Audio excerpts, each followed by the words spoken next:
Andito kami ngayon sa condo ng Florida Sun with Tita Ter, si Tersita. Pupuntahan namin yung anak niya, si Raquel. Sabi dito. Ngayon lang ako makakapasok sa condo nila. Oh, ang ganda rin pala dito. Actually, nandito rin ako. May bahay, meron din akong lupa dito. Mamaya, dadalawin ko. Model ko si Tita ano.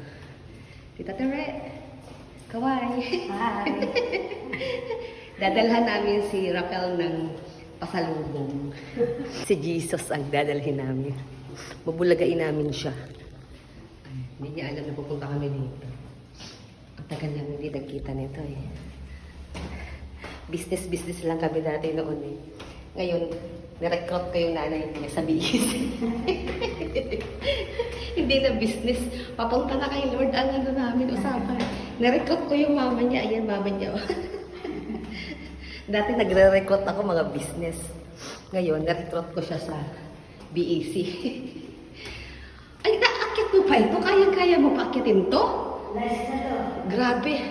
Ang tibay naman ito, 75 years old. Ang galing umakyat ha. Ako nga hinihingal na ako. Ilang floor to? Ilang floor to? Ala, tita, kayang-kaya ko pa. Ay, ang ganda rin pala dito. Baka magulat yung si Raquel. Nandito na kami. Magugulat yun. Sinabi mo ba? Napupunta tayo? Hindi nagsagot eh. Ang dami rin pala dito. Ano?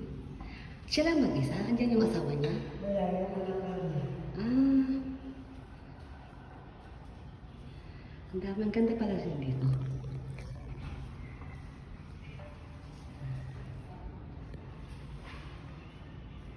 Dapat kumuha rin ako dito ng kondo. Ino-offeran din ako dati. Pero mas pinili ko yung lupa. Hello, si Michelle. Hello! Nakakahiya! Nangistorbo tayo kay Raquel. Ay.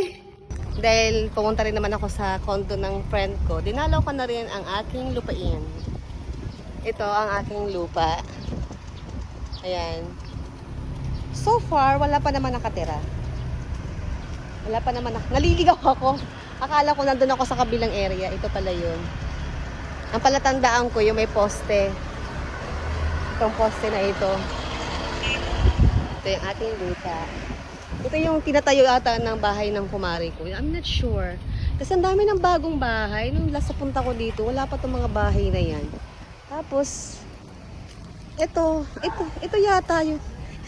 Kasi, ayan, ito ang aking bahay.